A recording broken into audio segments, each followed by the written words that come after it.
entire story. So we both had the same major at university. Actually, I came in as an IT major, and then I changed to advertising and PR. She was in the program as well. And when you're in the program with somebody, but you never talk. So the last year of senior project, my teacher, Christy Frudenrich, and her teacher as well, wanted me to join the advertising club, which is the senior project, because she wanted me to present, because apparently I can talk very well in front of crowds. Who knew?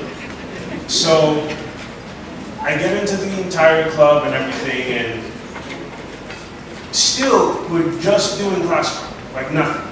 And at the time, I didn't really think I would have a shot with her, so you kind of just put that into the back of your mind. So this is the part I'm just going to speed through so it's not too boring. And you guys don't fall asleep because you look hungry. Like you are looking at me like, dude, we have sat here, we've waited, she's out, you're out, dismiss us so we can eat. I'm coming. So what ended up happening, it's the last year. Like everything's done, everything's ended, and she's graduating. So I came to the conclusion that if I tell her I like her, and she rejects me, I never have to see her again. She's graduating, she's going back to Denver, I was graduating that fall, so I never have to see her again. So that was my game plan. That way, you know, okay, maybe some of you don't know because the majority of you are married, but for those of you who are single and are still trying to figure it out, imagine rejecting someone and then every day you wake up and you have to see them. And you're in the same age, you're in the same class. So my game plan was like, if she says no, yeah, she's gone. So I don't have to see her. So I tell her one evening, it's absolutely hilarious. I tell her, hey, I really like you. And this was her response. What? Thank you. Wow. So one of my friends asked me, so how did it go, bro? I'm like, I don't know. There was a thank you and like a text me tomorrow type thing. So I was very confused.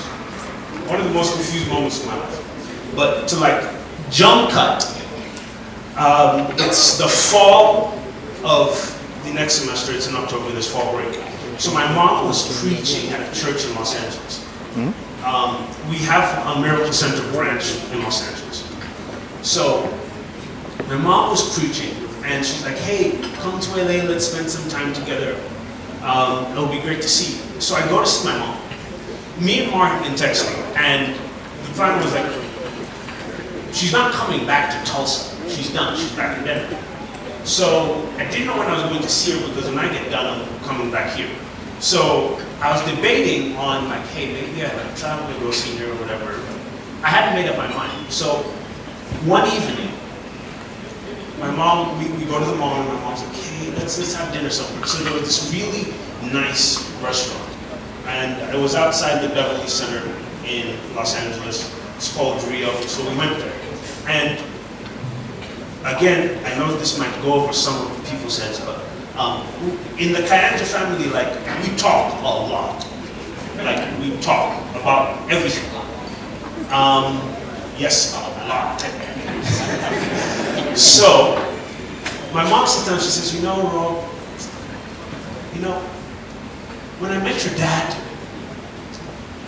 and he asked me out, he didn't have everything, and he took his shot. And I didn't know where my mom was going with this.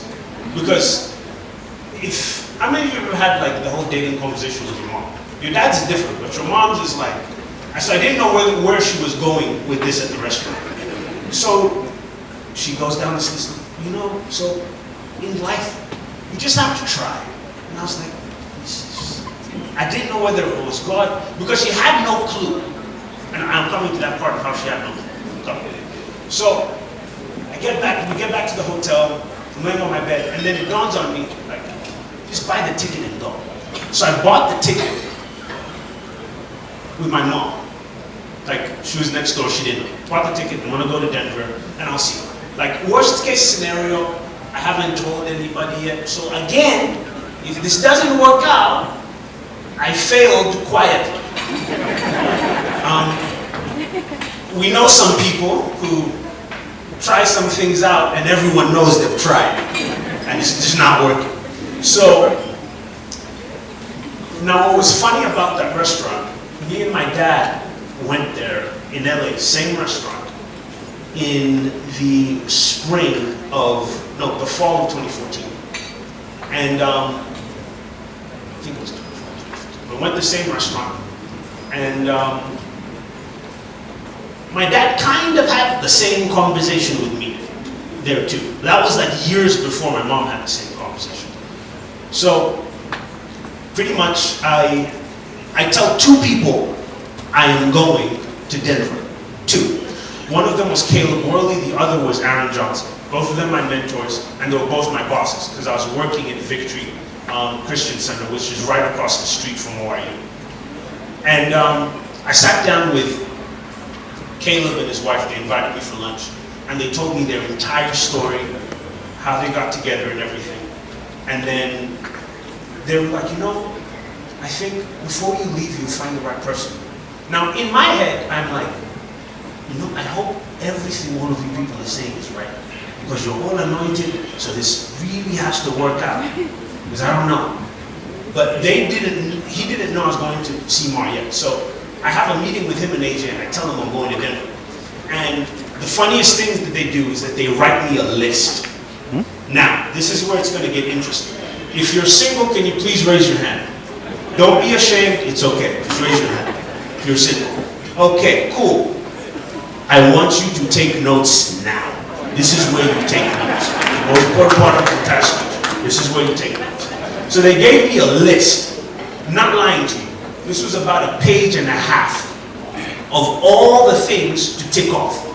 The first, like 10 things were the most important in choosing someone. So I'm sitting there, and I'm going through this list, I'm looking at it, and I remember something my dad said. He said, "He who finds a wife finds a good thing." And then he followed that statement by, "Not he who finds a girlfriend, not he who finds a friend, it's he who finds a wife." So I'm looking at this whole list.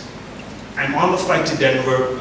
I tell AJ, okay, are you sure about this list? Because all the top things on the list were not about her. They were about her family. So go there. All the things on the list check off. We haven't got to anything about her yet. I called him back, I'm like,